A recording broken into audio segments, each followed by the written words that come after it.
Live. This is NBC 24 News at 11.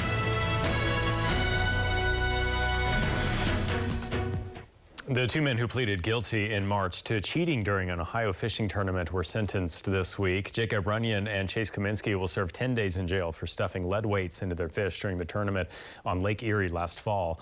The two men were trying to cash in on a nearly $30,000 top prize, but the tournament director caught on to their scheme. Video of the incident and the uproar that followed went viral in several videos posted on social media. Runyon and Kaminsky will spend 10 days in jail, followed by probation. They've also lost their fishing licenses for the next 3 years and must forfeit their boat, valued at more than $100,000. The International Save a Life Tour making a visit to the Toledo Technology Academy of Engineering today. The tour is a safe driving program which includes hands-on, distracted, and impaired virtual driving simulators. The goal is to inform, educate, and demonstrate the consequences from poor choices and decisions made by someone behind the wheel. What they're learning is, let's have a little delayed gratification. Set the phone aside. Don't do it, because see what happens. I mean, they're on those simulators and they're getting the real effects of looking, driving, and crashing. The program is sponsored by the Safe Driving Choices Foundation. Boys and Girls Clubs of Toledo's 14th annual TLC Luncheon, raising $40,000 today at the Inverness Club. Featured Boys and Girls Clubs of America Hall of Famer Matt Pfaltzgraff was the headline speaker, with special guest local Youth of the Year Ashley Kutcher. Pfaltzgraff is the creator of Soft Giving, a platform that helps bridge the gap between charities, influencers, brands, and the next generation of donors. I was a club kid growing up, attended the Boys and Girls Club of Central Iowa for about 5 years, and it was an impactful moment in my life. And it led me to a career as an entrepreneur, creating a company that raises money online for nonprofits. I got selected and we went to Columbus, and I had to give a speech in front of judges, and I won second runner-up. The TLC Luncheon aims to educate, inform, and reinforce the importance of the mission of the Boys and Girls Clubs to the community. Toledo Public Schools hosted an Ability Games track meet for students with disabilities today. NBC 24's Sutton Donovan spent the day at the event. There are around 4,000 students with disabilities across Toledo Public Schools. On Friday, they tied up their laces and put on their game faces as they raced to the finish line of the Ability Games track meet. So this day is all about them and giving them a chance to have fun and show off what they can do. Amy Allen, the Chief of Student Supports, explained that students with disabilities don't always get a moment to shine, but that's all they did during the games. We have lots of running events. We do have one relay event, which is very fun to watch. We have some tricycle events. We have some wheelchair races. We also have several throwing events, softball throw, tennis ball throw, and some long jump. So there's something for everybody. The smiles on the face, the enjoyment of competition, no matter what place they're in, they just love just finishing. And then to see the parents there and the joy that they get to see the enjoyment that their child is having, I tell you what, it's priceless. Each kid repped their school with a colorful t-shirt. And while the event focused on the students, Allen explained that the games can be a learning experience for everyone, even those watching without disabilities. And if you look around and see the joy on everyone's face, you will be without a doubt that this event is beneficial for everyone, and it is, for me, the high point of our year. To Superintendent Romulus Durant, allowing kids the opportunity to compete and be supported and uplifted by the community is what the Games and TPS Proud are all about. And I hope that our student athletes take away a sense of pride, accomplishment, and just feeling able to be celebrated. Happening tomorrow, Tree Toledo will be handing out free tree seedlings from 10 to 3 at Ullman's Farm Market on Hill Avenue. There will be a limit of 3 trees per household with some flexibility for special circumstances. Now in their 9th year, this is the Tree Toledo's first public distribution for this year. A falcon egg was spotted in the Wood County Courthouse clock tower nest for the 13th year in a row. A pair of peregrine falcons has started its family near Bowling Green State University. This spring's first egg was laid back on April 4th. The falcon's activity can be watched through Falcon Cam. That's a live streaming service made possible by a partnership between the Wood County Commissioners and BGSU.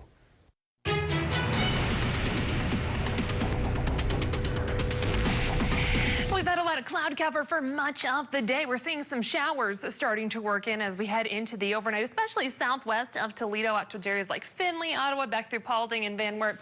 Some light rain. This has kind of been actually falling apart a little bit as it heads our way. We can see with the loop there, we're losing some of that intensity with these showers. So we're going to watch these as they continue to move our way. They're going to continue to lose some of their steam, but still that chance for a few showers will be with us for tonight and into at least the first part of tomorrow. We'll keep that chance during the morning, drier through the afternoon. Temperatures still make it into the low 70s. Once we dry out, things looking pretty decent for Mother's Day. Mostly dry. We will have some clouds in place. Temperatures a touch below average in the 60s. We're tracking more sunshine into next week with your 7-day. In health news tonight, that Botox appointment might just be what the doctor orders when it comes to reducing cancer risk. Medical reporter Liz Bonus explains why. Hey there, everybody. May is Skin Cancer Awareness Month, and healthcare providers say it is a good reminder, especially if you're a person that spends a lot of time in the sun or at the beach, to have your skin checked if you notice a few changes on your skin. As these photos provided by Ohio's Advanced Cosmetic Surgery and Laser Center show, subtle changes can be more significant than you might think when it comes to skin cancer risk. I asked nurse practitioner Hope Mers how often she sees spots like these, even when people come into her practice for cosmetic improvements such as Botox. Does that really happen quite often, where you look at something on someone's skin and you're like, yeah, this needs to be taken care of right away? Very, very often, actually, especially with precancers. So precancers are very common, and a lot of the times you just think they're a little patch of eczema or dry skin or a pimple. And sometimes you don't know that they could actually be precancerous to something like basal cell or squamous cell carcinoma. The good news is these spots can be treated with what's called freezing to remove that risk. Watch this. So what we typically do, and these are so common, everyone watching today is probably like, hey, I might have had one of those. I've had these frozen off myself since my 20s. And so these just come from sun, and you can see I'm just dipping into this liquid nitrogen. This is that similar stuff to what you see come in frozen packages in the mail. This is the liquid version. And what we do is we use this to just spot treat these little red areas. So these are precancers, and they live in the very outside layer of our skin. So we can go ahead and just kill them like that. Now, if you don't kill them, however, she says they have the potential to go deeper under the skin, and that does raise skin cancer risk. I'm medical reporter Liz Bonus. Now back to you. A Michigan woman who was finishing her college degree while pregnant got a bit of a surprise by going into labor early and then had to be rushed through graduation to get her degree. Megan Woods has that story. I have to tell you, I wasn't planning to speak this early in our commencement ceremony. An abrupt change in the program for this mother-to-be. She's been going to Henry Ford College since 2018, pursuing a liberal arts degree. I want to be a teacher in the end. And the birth of her first child wasn't going to delay that dream. On the Tuesday before we graduated, they said that I was dilated to a 3. So, but it wasn't going to stop me from walking across the stage. I even said if I had her before the walk, I was just going to hold her in my arms and walk across that stage. So minutes before the commencement, her aunt, who works at the college, got a hold of administration, and they had no problem switching the order. I hope you will allow me to quickly move through 1 degree before we do the rest of you all. They all were just so polite, and like I was able to sit on the stage, so I didn't have to like walk up and down a million sets of stairs. She got her degree, Kelsey Hudie,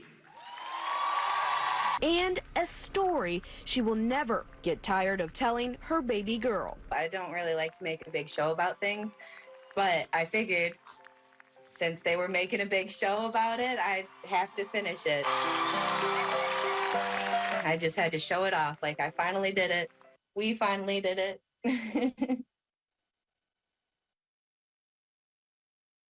The debate over vaccines and natural immunity to COVID-19 hot as ever on Capitol Hill. I'm Kayla Gaskins, and coming up, we hear from experts and why they argue disregarding natural immunity could have been deadly.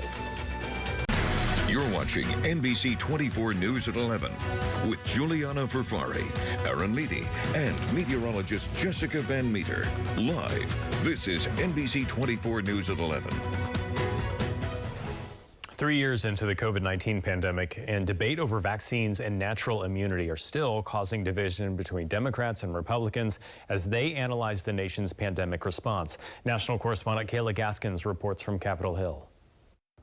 Medical experts testifying before Congress Thursday. Let's not ignore this mountain of evidence. As the House Oversight Subcommittee on the coronavirus pandemic dug into why health leaders dismissed natural immunity as a legitimate defense. The early data clearly showed that natural immunity was strong. Treating vaccines as the only way to fight COVID-19. I think we all agree that early on, no one knew exactly what, so we were all clamoring for a vaccine, but at the same time, should have been looking at natural immunity. Sounds like the narrative being pushed is to get infected with COVID-19. And if you get infected, then you don't need a vaccine. Dr. Macri, a GOP witness, says Democrats and the experts siding with them are missing the point.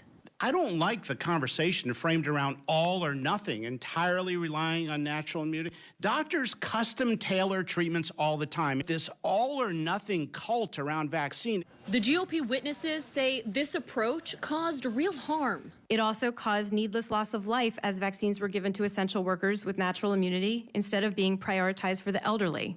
Democrats on the committee say pandemic leaders did the best they could with what they had. To assign blame when we were all trying to figure this out together, I think is absolutely the wrong way to go. Meanwhile, Florida Governor Ron DeSantis signed a new law this week permanently banning businesses and government entities from requiring COVID-19 vaccination or discriminating against unvaccinated employees. These mandates, the purpose of them was not to safeguard your health.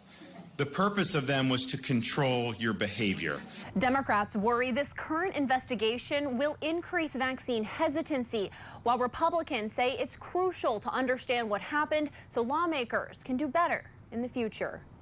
In Washington, I'm Kayla Gaskins. We're tracking our shower chances for tonight and looking ahead to the rest of that weekend. Coming up after the break. $3,000 cash savings on a 23 Explorer, only at your local Ford dealer. Now, your Weather Authority forecast with meteorologist Jessica Van Meter.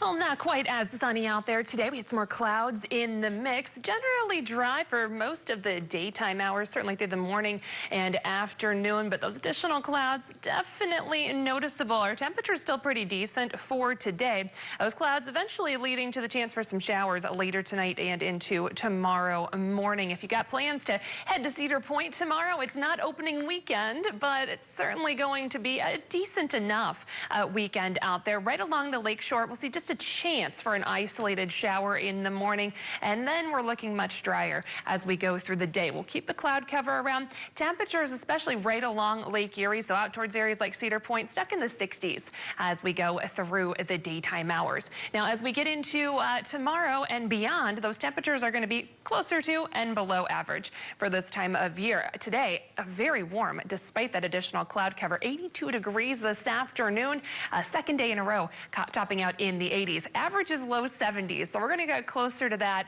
and below heading into the rest of the weekend and next week. Out there right now, our temperatures are still very mild for this time of day. 60s and even holding on to 70 for areas like Findlay, out towards Defiance, Bryan. 65 right now for both Fremont and Tiffin. So those temperatures are going to stay very mild tonight thanks to a lot of the cloud cover. We've got some additional moisture out there, and we've got the chance for some showers moving in. We can see some of those showers to our southwest areas of Findlay, Ottawa, down through Van Wert, Paulding, heading out towards Indiana. Now, notice once we put the loop on here, we had some decent activity and then all that kind of falling apart a little bit as we've gotten into the overnight hours. So just in this 3-hour loop, a lot of this rain diminishing. So it's going to continue to kind of fall apart as it tries to push our way for the rest of tonight and into tomorrow. So we'll see what we can squeeze out of there as far as precipitation goes. Any more impressive activity staying off to our west. So we're going to see just that chance for a couple isolated showers out there tonight. Best chances is going to be if you're south of Toledo.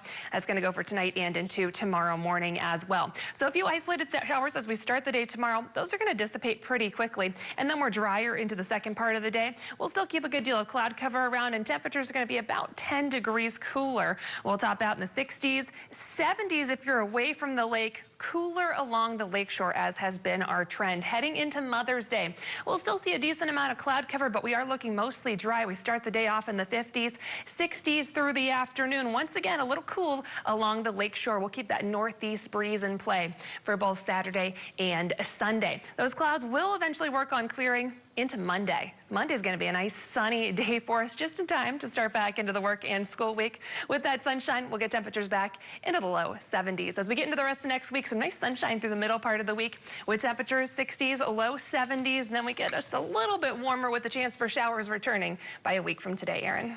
These are the days that I don't mind going to Cedar Point. To me, it's better than being in the middle of August and it's 95 degrees and it's hot and it's humid. It's just comfortable this time of the year.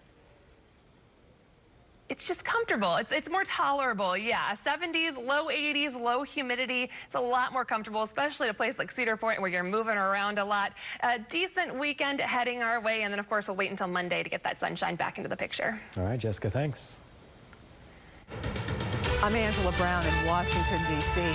This story is for parents with kids taking standardized tests, especially if you have a child in the 3rd grade. The dismal expectations and what experts say educators should do right now. And here's a look at how the stock market closed today.